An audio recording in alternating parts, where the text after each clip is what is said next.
Okay. Hello, my name is John Deedy, professor of political science at the community colleges of Baltimore County. This is part of a video series I'm doing, interviewing a variety of lawmakers, etc. And today I am interviewing Baltimore County Council member Izzy Patoka, who is running for county executive. Good afternoon. Hi, John. How are you doing? I'm doing well. I can't complain. Thank you Want to for start inviting this? me onto your podcast here. I'm glad to do it. First question I want to ask is, why are you running for county executive and what do you want to do if elected? Sure. So, John, I've been community centered my entire life. I've worked with communities. I've worked to advance communities, and so been doing this kind of work my whole life. And with what's going on at the federal level, the unpredictability of what's the new mandate that'll come out on each day, and the tariff of the week. We need to have a steady hand at the county executive level because we need to be as strong as we can at the local level. And given the breadth of my experience, I think that I'm very capable of doing it. I'm going to implement um, good government. I'm going to implement community-centered government. I'm going to make sure that communities come first. And so that's why I'm running, John. Make sure that we are doing the right things here in Baltimore County. Okay. Second question I want to ask is, if you are elected county executive and they've changed the process a little bit now regarding the Office of Inspector General, would you put Kelly Madigan back in the job or would you decide, hey, let's look and see what else there is? Well, I think Kelly Madigan has done a really outstanding job, but you may be aware that I introduced legislation that was successful to create an independent appointment authority. So ultimately, it won't be a political appointment. It'll be an appointment by the Inspector General Appointment Board, consisting of 9 members. One is appointed by the county executive, one by the county council, two are professionals in the field. One is from the judiciary, and then two are academics. So I think it's a good board. It has a broad breadth of experience to appoint and reappoint an inspector general into the future. Probably should have worded that a little different. Let me just put it this way. Would you want to see that new board reappoint her? Yes, Kelly has done a really outstanding job, and I think for me, it's always been about employee retention. If you have a really good employee, do you want to ask that employee to reapply for her job? I don't think that's a great thing to do in any organization, not just in Baltimore County government, but in the private sector and the nonprofit world. If you have a good employee, you want to retain that employee. And so to me, it's always been about employee retention. Question I'll ask is, this is one of the big issues that always comes up in every campaign. And I remember when Jim Brochin ran for county executive years ago, zoning drives people crazy. How would you attack the zoning problems that people see in Baltimore County? Well, I'm a professional planner, John, so I went to school to do land use, and I've done it for a good portion of my career. And so I'm nationally certified by the American Institute of Certified Planners. I keep my credentials up, meaning I do the continuing education. And what I hear from planners across the country, every jurisdiction needs to do a complete overhaul of their zoning code. And the reason for that is the basic pillars of the foundations of zoning codes are that retail behaves in a certain way, office space behaves in a certain way, and residential behaves in a certain way. Well, retail hasn't behaved as we thought it would when the zoning codes were developed over the past 20, 25 years with online shopping. Post-pandemic, office behavior has changed dramatically. I know my wife used to go into work 5 days a week. She goes in 3 days a week, and different businesses have um, different structures for who's coming in and who's working remotely. And so I think that's all changed. So I think what we need to do, and it's a huge political lift, is to overhaul the zoning code, make sure that it's not a 20th century zoning code, but a 21st century zoning code, and reflects the land use reflects the behavior of a 21st century society. Next question I'll ask is relation to the situation that's gone on recently with Baltimore County Council and expanding the districts from 7 to 9. There's been a lot of controversy about the maps and things that are going on. There's concern that they may end up taking this thing to court, because there are some people that are not happy, and courts are the last resort to deal with this. And a lot of people think that the Civil Rights Act is the 65 is going to be fine with this. Other people have some concerns. Based on your role in this, and you did play a big role in kind of redoing this, getting to a third relatively majority minority district. How would you like this? How do you feel the process played out? Would you like to see something maybe on the east side that kind of gives just a little bit more representation there to a possible minority majority person? How would you like to see this play out? Sure. So let me just say this, John. When I ran in 2022 for reelection, I campaigned on expanding the county council. So when I introduced the bill, I was the sole sponsor of it. I was following up with what I campaigned on, and I won my both my primary and my general election, both by more than 50 points. So I was very vocal about this. When the time came, I introduced the legislation. Um, and it was consistent with what I'd said when I was campaigning. And it was necessary, John, because Baltimore County, we became a charter government in 1956, charter meaning an executive branch and a legislative branch. At that time, we had approximately 250,000 people, and we had 7 council members.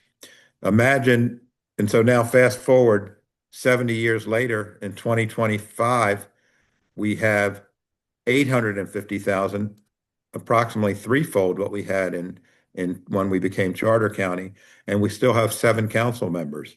Imagine if other functions of government remained in that 1956 structure where we had a police force that was still at 1956 levels. We had rec and parks that was still at 1956 levels.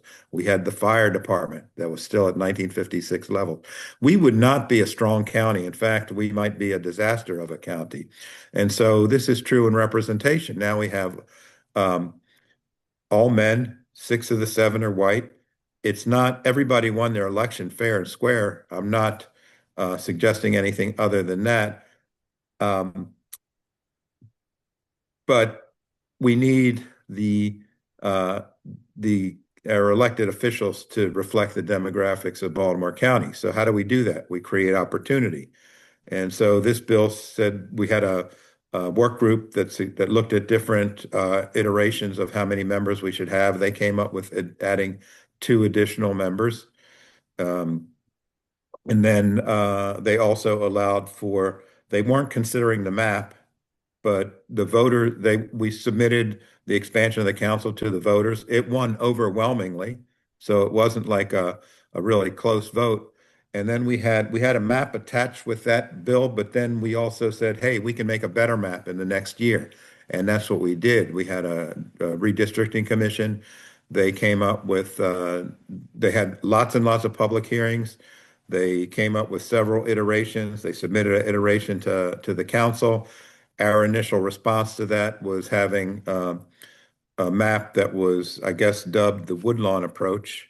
And then through public hearings and through the hundreds and hundreds of letters that we got in, that was modified to an amendment that was sponsored by myself and Councilman Ertel, where we have not 2 majority African American districts, we have 3 majority African American districts. And 2 are true majorities, one is a plurality. I think our lawyers and other folks that are in the business have told me that this complies with the Voting Rights Act. So I don't think we're going to see a lawsuit. I think that we've worked really hard to ensure that we have the opportunity for uh, for minorities to gain up 3 seats or more into an elected office in Baltimore County. Now, at the end of the day, anybody seeking elected office has to present themselves as a good candidate, and in addition to that, they have to run a campaign. But if you look at the 3 districts I'm referring to, one district is 55% white, I'm sorry, 55% black, 26% African American. I'm sorry, let me back that up. 55% African American, 26% white. The other district is 55% African American, 29% white. So they're, 20 plus points differential. And then the district I reside in is now 45% black and 44% white. So there are three that have majority, two true majorities, one plurality. The thing about court is I always tell people this. When you go to the court, the only person that wins are the lawyers. That They is get really paid. true. Next Sometimes question. you win and then you lose, and then you have to pay the fees of the other attorney, or you win and you have to pay the fees of the other attorney. That's no fun either. Yes, Next question I'll ask is this. I teach at CCBC, and I asked yes. you about this a little bit last week on BAL, but I'll ask it again. CCBC, we educate a lot of people, probably a large majority of people that people don't think about as far as it covering a large wealth of the county, probably more people than other universities do in the area. Focus a lot on those old trade school jobs, trucks driving things. We're training people to be welders to work on the rebuild of the Key Bridge. What would you define as your commitment to CCBC if you are elected Baltimore County Executive? Well, look, John, my father was not an educated man. He was a Holocaust survivor. He had everything. He was sole survivor of his family, had everything taken away from him, even his eyesight. He was blind. And so he once told me when I didn't want to go to college, he said, Izzy, they can take everything away from you, but they can't take away your education. And at the time, I thought he was just, being a dad giving me fatherly advice. But now looking back, it really resonates with me because here's a man who had everything taken away from him, including his eyesight, his family, his home, his eyesight. And still, he knows the value of education. And he impressed that upon me. And that's why I would say that I will fully fund the CCBC as much as we need to. And I will say I was just at Trade Point Atlantic, and we had a new steel manufacturer come in, which is really exciting because it's in the shadow of Bethlehem Steel where it used to be. So they're going to have 150 new jobs, and we need to have a workforce for them. And I think CCBC is going to play a vital role in that. And like you said, for truck drivers and other industries and also to prepare people for a four-year college. I know that many students start at CCBC, but then they go on and continue their education into four-year schools and beyond. One of the And by the biggest way, let me also add, I think that it's in no small part due to the great work that Dr. Kurtenitis has done. She's just really she's, one of the best in the country at her craft, and we're lucky to have her here. Next question I'll ask is I've talked to some county officials, different places, and the biggest concern and headache they are dealing with now and they're going to have to deal with in the future is the blueprint. And it's all well and good to spend this money in these things, but there's a financial cost. You become county executive. How do you deal with the blueprint? How do you deal with having to come up with a lot of money to fund a lot of things and expand education, but at the same time provide accountability? Yeah, sure. Well, we education is our future, and we need to invest heavily in that. And I think I'd work with the state legislators because I think we're likely to see some modification at the state level in terms of what the local level requirements will be to fund the blueprint. The state has had really challenging a really challenging time with the blueprint. I also will say that, I have really strong experience in budgeting. You may know this, John, I was chief of capital budgeting for Baltimore City, being the principal author and manager of a $3 billion budget. I also did that with Baltimore County, authoring the county's $3 billion budget and managing it. So I have good experience at uh, difficult budget challenges and how to figure those out.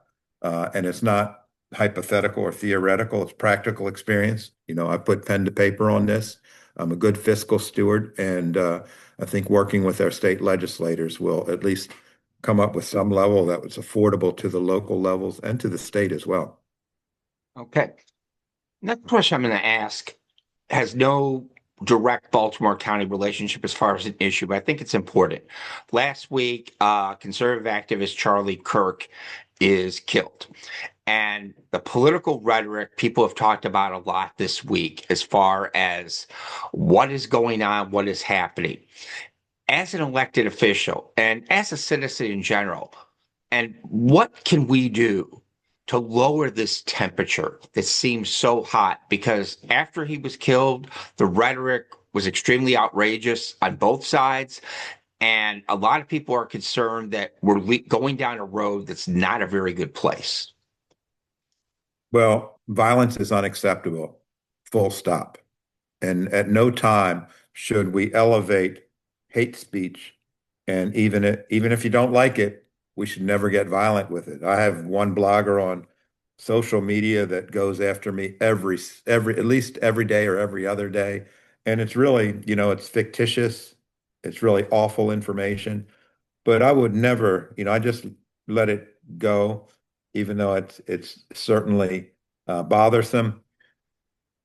But at no time should we kind of, take this into some other level. And part of it is because we have become so polarized.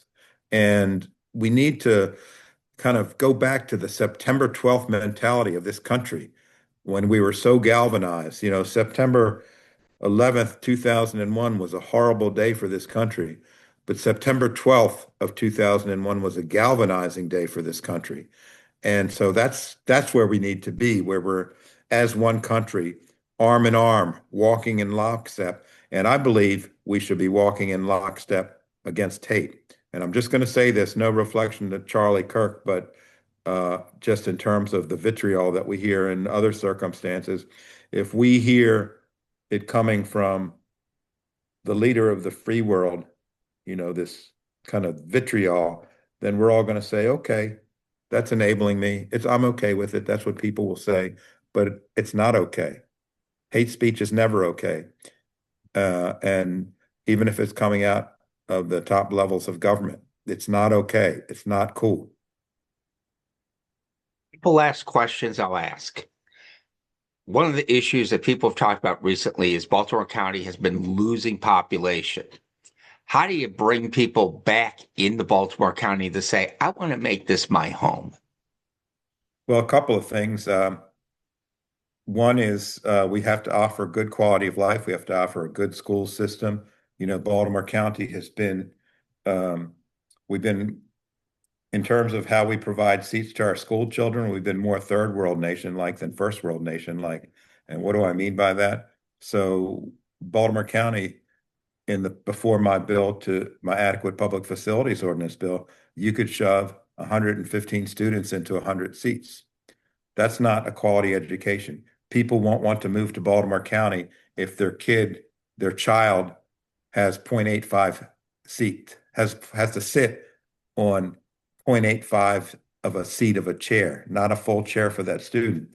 So I implemented a policy in the adequate public facilities ordinance. I'm the only, uh, it's a really simple policy, one student, one seat. I'm going to repeat this simple policy.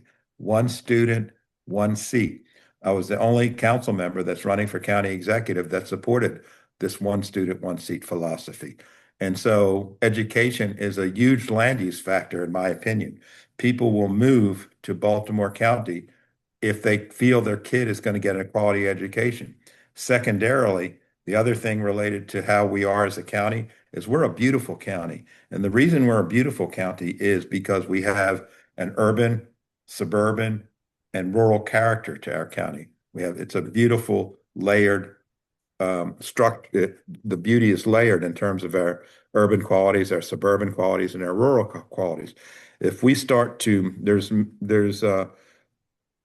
some folks running for office are interested in building above what we call the urban-rural demarcation line, which is where you have lower densities, where our water supply is. And I think that will harm us in a couple of ways. One is that we Uh, we will lose that beauty. Secondarily, we have the potential to corrupt our water supply. And thirdly, we don't even have the resources to uh, to improve infrastructure or have the infrastructure be adequate in our older inner beltway neighborhoods. So if we start to build new communities in the areas where we don't have water and sewer, we we're really going to struggle because we don't have, our older communities don't have resources today. If new communities are asking for the same resources, it's problematic. So it's a multidimensional question you asked. And by the way, we were on a trend um, of losing population, but in the last, so we don't have a census, but we have the American Community Survey, which is a survey that's done in interim periods from census to census. And so during that survey, I think we gained 4,000 people. So it's leveled off and it's creeping up slowly. Always good news to hear more tax revenue. Yes. Last question I'll ask is thinking about former county executives. Who would be kind of your role models, the type of people you'd want to model yourself after? Well, I'll tell you, I'm going to implement some of the measures that Dutch Ruppersberger had in place. So, for example, when Dutch Ruppersberger was county executive, he had what he called the Office of Community Conservation. It was really an office that did outstanding work, and it was primarily focused on inner Beltway neighborhoods, inner Beltway commercial corridors, where the majority of our population lives. I'm going to replicate that when I'm elected, except that I'm going to give it a little bit more authority. It'll be a coordinating agency that directs other agencies on where funding is needed. They'll be out in the field along with an upgraded community engagement office.